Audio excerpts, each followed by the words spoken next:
Get the recovery vehicle on the line. Now we are done." The order split the cold November air of Bay 3 like a crack of ice on a warming lake, sharp with frustration and finality. Master Corporal Jordan Talbot had been in this maintenance bay for 3 hours and 40 minutes, and the only thing he had to show for it was grease on his forearms, a sore back from crouching in the gravel, and a 63-ton Leopard 2 that was going absolutely nowhere. The tank's left track lay on the concrete in a loose, defiant heap, like something that had simply decided it was finished. The drive sprocket sat exposed and useless. The diagnostic tablet propped against the hull read a cascade of yellow caution codes that, taken together, told Talbot precisely nothing he didn't already know. It was broken, visibly, mechanically, obviously broken. He didn't need a computer to tell him that. "Master Corporal," Private Rennie Boudreau said carefully, appearing at Talbot's elbow like a man approaching a campfire of uncertain size. "The recovery vehicle is already out on the Oromocto training area. They're looking at 40, maybe 50 minutes to get back." Talbot stared at the thrown track. "Brigadier-General Corriveau arrives at 1400 hours, he said. "Yes, Master Corporal." "It is currently 11:52. "Yes, Master Corporal." Talbot said nothing else. He picked up his wrench and set it back down on the deck of the tank with a sound like a gavel. In the far corner of Bay 3, where the spare parts shelving met the cinder-block wall, an old man in grey coveralls paused his sweeping. He leaned the push-broom handle against his shoulder and looked at the thrown track the way a doctor looks at an X-ray. Without urgency, without drama, with the particular quality of attention that belongs to people who have already seen the answer and are simply confirming it. His name was Herbert Macready. He was 74 years old. He had a white crew cut, a pronounced limp in his left leg from a hip replacement he'd delayed 2 years longer than he should have, and hands that looked as though they'd been carved from weathered pine. He worked for CFB Gagetown's facilities management branch. He emptied bins, swept bays, and occasionally replaced fluorescent tubes in the overhead fixtures when the civilian electricians were backed up. Nobody called him anything other than Herb, and nobody asked him anything other than whether he'd seen a particular piece of kit left somewhere. Herb watched Talbot dismiss Boudreau and go back to crouching in front of the track tension adjuster. He made a quiet sound in the back of his throat that was not quite a word. He straightened up, walked toward the tank with the unhurried gait of a man who has learned not to waste motion. He stopped a respectful distance from the work area and waited for Talbot to notice him. "Tracks twisted at the third link from the end," Herb said, when Talbot finally looked up. "The left side of the bay sits about 4 centimetres higher than the right on account of the old drain channel under the slab. Tanks sitting canted. Everything you're doing with the tensioner is fighting the geometry, not fixing it." Talbot looked at him the way a man looks at a traffic cone that has appeared in an inconvenient place. "Thanks," Talbot said, in a tone that meant the opposite. "We've got it handled." "You've got the tensioner at max pressure?" "I said we've got it." Herb nodded once, the way people nod when they know an argument is structurally unsound and don't want to demolish it in public. He turned and walked back to his broom. He didn't leave the bay. If you believe that the knowledge in a pair of old hands deserves at least a hearing before it's dismissed, type steady in the comments right now. Because what happened in the next 2 hours didn't just put a track back on a tank. It changed the way an entire squadron thought about what they knew and what they'd forgotten to ask. The tension in Bay 3 was not merely emotional, it was institutional. Brigadier-General Anne Corriveau was the commander of 4 Canadian Division, a woman with a reputation for exacting standards and a particular distaste for equipment readiness failures. Her annual vehicle technical inspection was not a formality. Squadrons that failed it lost training budget allocation. Commanders who failed it answered for it in writing. Careers had been reshaped by worse outcomes than a single thrown track, but that was cold comfort to Talbot, who had 6 months in this posting and a future in the Canadian Armed Forces that remained very much undecided. He had done everything right, technically. He had graduated from the Vehicle Tech Trade program in Borden with the second highest marks in his course. He could read a wiring schematic for a Leopard 2 final drive the way other people read a restaurant menu. He knew the torque specifications on every bolt on the hull. He had a tablet loaded with the complete set of interactive electronic technical manuals for the entire vehicle, cross-referenced and bookmarked. He had 3 soldiers working under him who were competent and reasonably motivated. None of this had fixed the track. He'd tried the hydraulic tensioner at standard pressure, then at maximum. He'd called the technical services line at CFB Kingston and waited on hold for 11 minutes before reaching a master warrant officer who, after hearing the description of the problem, asked him to send photographs and promised a callback. That was 40 minutes ago. He'd tried guiding the track manually using a come-along ratchet strapped to the drive sprocket, which had produced a sound like a cable under unbearable strain, and earned a sharp look from Corporal Wiseman, who had backed away from the track instinctively and correctly. The track sat in the gravel and said nothing. It had no obligation to be fixed. Talbot did. "Master Corporal?" Boudreau again at his elbow, tentative as always. Kingston called back. "They say they can have someone here by 0800 tomorrow morning." Talbot looked at the clock on the bay wall. 0800 tomorrow, he repeated. "Yes, Master Corporal."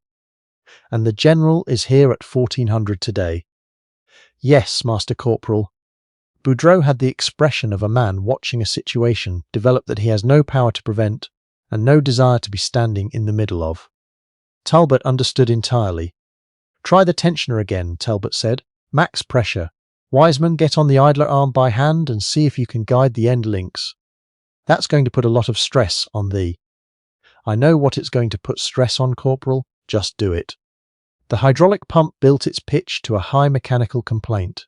The track shifted, groaned, lifted slightly on the sprocket side. Corporal Wiseman leaned in with both hands on the end links, trying to coax the track teeth to catch. The geometry was wrong. The teeth skated across the top of the sprocket and refused to seat. "More pressure," Talbot called. "Master Corporal, I can see the line starting to seep at the fitting." "Cut it. Cut it now." The pump died. The track slammed back into the gravel with a sound that echoed off the cinder block walls and came back around as something very close to judgment. The bay went very quiet, only the ventilation fans running overhead, indifferent and constant. In the corner, Herbert Macready had stopped sweeping entirely. He was watching Wiseman step back from the track and look at her hands, which were shaking slightly from the released tension.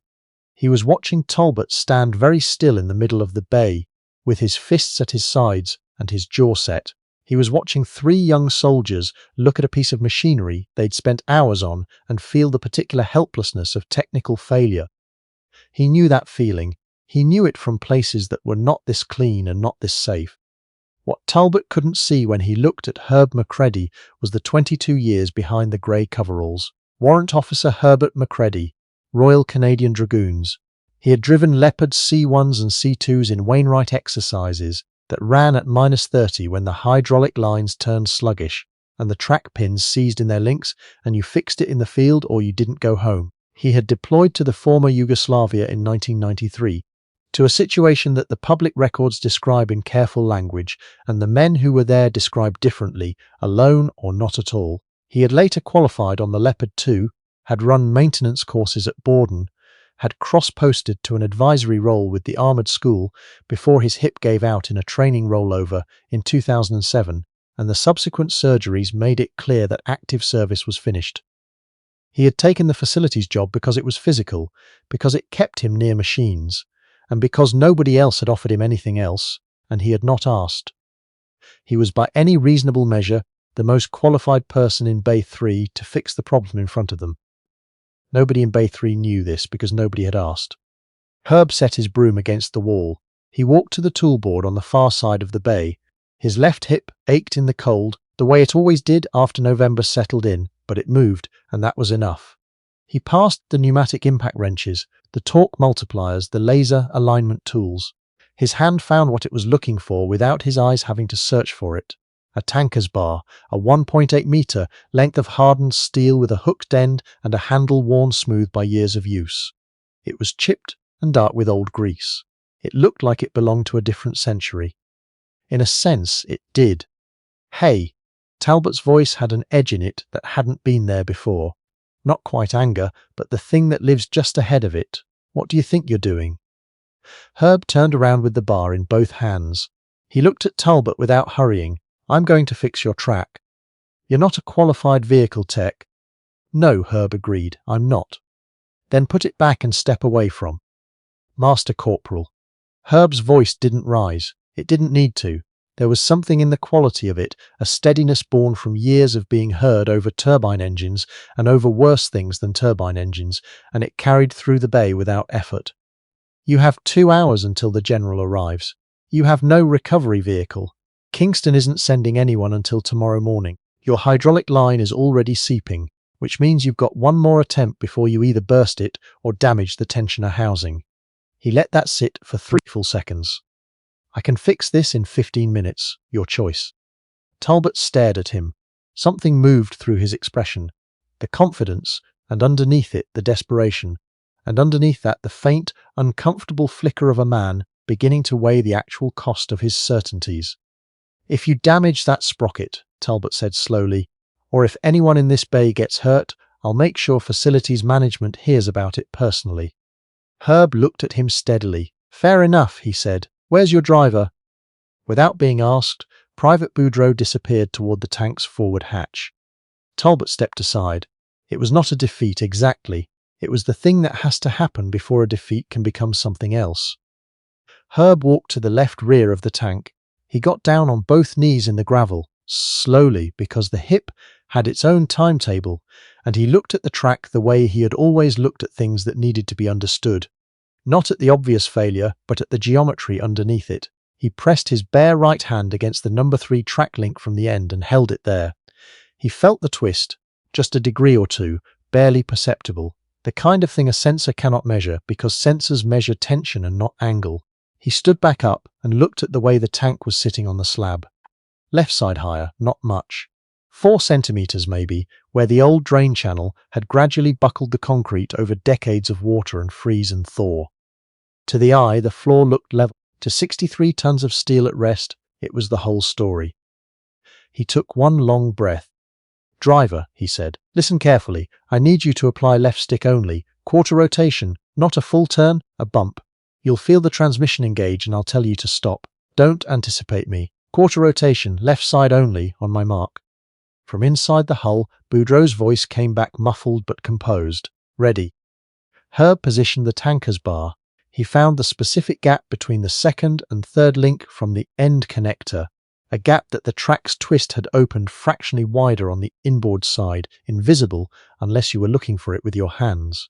He wedged the hooked end in with the precision of someone who has performed this operation in worse light, in worse weather, in circumstances that made a cold November maintenance bay feel like a very pleasant afternoon. He located the fulcrum, a hull bracket that had been there since the vehicle rolled out of the factory in Germany. He adjusted his angle. He leaned back against the bar to test the grip. It held. The physics of what he was about to do were not complicated. A long enough lever and a properly placed fulcrum can redirect any mass. The question is always whether you understand the mass well enough to know exactly where to push. Herb understood this particular mass. He had spent 22 years learning its language. "Mark," Herb said. Boudreau engaged the left transmission. The turbine spooled up with its characteristic rising whine, the sound that Herb had heard so many times in so many places that it had long since become something like a familiar voice. At the precise instant that the tension built at the link he'd identified, not a second before, not a second after, Herb drove his entire body weight down the length of the tanker's bar. He was not fighting the tank. He had learned long ago, in places the manuals do not account for, that you cannot fight a tank. You can only understand where it wants to go and agree with it at exactly the right moment. The sound was like a rifle shot, loud, final, and completely unambiguous. Corporal Wiseman flinched. Talbot stepped forward, certain he was about to see a broken bar or a sheared sprocket tooth or both. The track rose, guided by the leverage of the bar, the end links aligned with the drive sprocket teeth in the space of a single heartbeat. They caught, they seated. The track drew itself up over the road wheels and settled into place with a sound that was heavy and complete, and if you had ever spent any time around armoured vehicles, deeply satisfying in the way that only a mechanical problem definitively solved can be. "Stop," Herb said. The engine died. The silence came back. Herb released the bar slowly. He pulled it clear of the hull and held it for a moment, as though completing a thought. He pressed his palm flat against the side of the tank. Not in sentiment exactly, but in acknowledgement, the way you acknowledge something that gave you a harder time than it strictly needed to. Then he turned and looked at Talbot. Tension gauge will read high for a bit. She's been sitting canted long enough that the gauge has been calibrating against the slope. Check it manually before you trust the readout. It'll normalize once she's on level ground.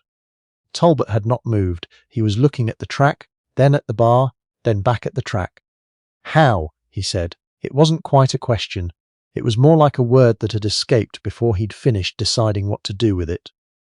"Drain channel," Herb said. 4 centimetres on the left side. I noticed it the second time I swept this bay. Every tank that parks long enough in this spot will eventually throw that track. Not always in the same place, but always because of the cant. He picked up the tanker's bar and carried it back to the toolboard. He set it in its hooks with a quiet, definitive sound. "You want to prevent it going forward, talk to facilities about levelling the slab. It's been on my maintenance request list for 14 months. He collected his broom and went back to his corner. The bay doors rolled open at 13:47. A D&D staff car came first, followed by a green truck carrying 2 aides and a signals officer. Brigadier-General Anne Corriveau stepped out into the cold November light, and the first thing she did was look at the sky the way people in New Brunswick look at November skies, with the particular resigned acceptance of someone who has made their peace with what a thing is rather than what they'd prefer it to be. She was a compact woman in her late 50s, grey-haired and straight-backed, with the precise economy of movement that comes not from training, but from having made consequential decisions for so long that all unnecessary motion has been stripped away. 3 rows of medals on her service dress. A face engaged in the quiet, constant work of assessment. She walked into Bay 3 without waiting for anyone to announce her. Talbot called attention. The crew snapped to. Corriveau moved through it efficiently and without theatre. She walked directly to the Leopard 2. She looked at the track.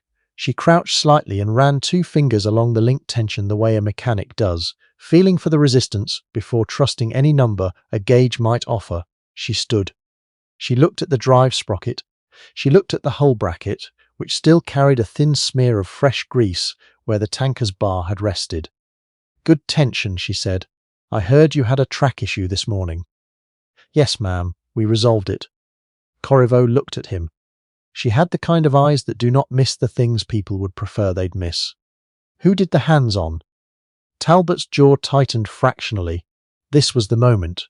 He could feel his crew standing behind him, and he could feel the exact weight of what was true and what would be easier than the truth, and he could feel how simply one small redirection would smooth the next 10 minutes into something manageable. He looked at Private Boudreau. The young private was standing by the hull, looking at the old man in grey coveralls in the far corner of the bay, with an expression that was almost reverential, the expression of someone who has just watched something happen that they don't have the vocabulary for yet, but will remember for a very long time. Talbot took a breath. "It wasn't me, ma'am. The facility's groundskeeper identified the fault and corrected it." Corriveau was quiet for a moment. The groundskeeper. "Yes, ma'am." "Show me." They crossed the bay. Herb had his back to them, sweeping grit away from the base of the part's shelving. Corriveau stopped a few paces behind him and said nothing for a moment. She was reading the scene the way she read all scenes, past the surface, looking for the thing underneath. She was looking at the width of his shoulders under the grey coverall, the deliberate economy of how he held the broom, the tanker's bar gleaming faintly in its hooks on the wall.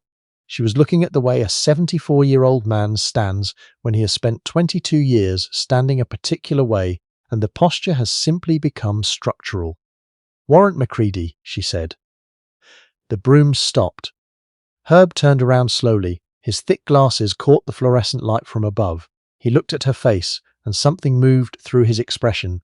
Recognition first, then the careful neutrality of a man who has long since learned not to want things too openly, and then a warmth that was simply too old and too genuine to suppress entirely. "General Corriveau," he said. Just that. No ceremony, no surprise. The way you greet someone you haven't seen in many years but have thought about more than you've said out loud to anyone. The Brigadier-General of 4 Canadian Division stood in the middle of a maintenance bay at CFB Gagetown and did something she almost never did in front of soldiers. Her face went completely unguarded. She crossed the remaining distance and took Herbert Macready's hand in both of hers. The way you take the hand of someone you owe something significant and have never properly said so. "What in God's name are you doing in coveralls?" she said quietly. "Keeps me busy," Herb said. "Keeps the hip moving." She held his hand for a moment longer than protocol would suggest, and then she turned to face the assembled crew. Talbot, Boudreau, Wiseman, the 2 other privates who had drifted closer without quite deciding to. The aide with the clipboard who had stopped writing. "Do you know who this man is?" she asked. Her voice was even.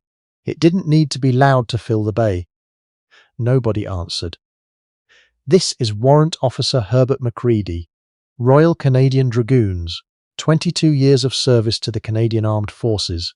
She looked at Herb, and then she looked back at the crew, and she spoke with the specific precision of someone who has chosen each word with care because the words matter. He tracked vehicles at Wainwright in conditions that would ground your training exercises before they started. He deployed to Croatia in 1993 during the Medak pocket operation and spent 16 hours keeping a damaged vehicle running in place to hold a position they were not authorized to abandon, using a piece of hydraulic tubing and a hose clamp he found in a farmhouse outbuilding. She paused to let that settle.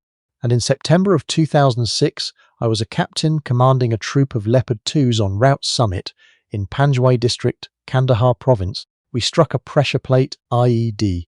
2 vehicles were mission killed, radio was down.